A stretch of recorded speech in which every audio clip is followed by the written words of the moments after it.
Another gold serye tayo. Buhagag na nga yung buhok natin kakamadali at naloloka ako. Lumagpas pa talaga kami. Oh my gosh. Ayan, napalakad tuloy kami. Naloloka ako sa sinakyan ko. Day! Ayan na nga. Sobrang excited na ako kasi dito sa branch namin ng Ampid San Mateo. So, yung si Kuya, galing pa siya sa branch ng Antipolo. Nagpa-deliver nga tayo ng 3 gold coin. At yes, bukas na kasi tataas yung per gram ng 24 karat ng Palawan. So alam nyo naman ako, di baling walang cash, basta sa ginto, nako, nakakabago ng buhay. So ayan, nagbayad na talaga ako. Sobrang hingal na hingal talaga ako. Yung buko hindi na masuklay dahil sa ginawa kong pagmamadali.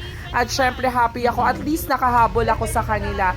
So, eto, itatabi ko lang ito sa bangko at talaga namang makakatulong ito ng malaki sa akin pagdating ng araw. So, ayan yung gold coin na nabili ko. 3 na siya. Super saya kasi 24 karat to ha. Grabe tong discarding ginagawa ko sa buhay.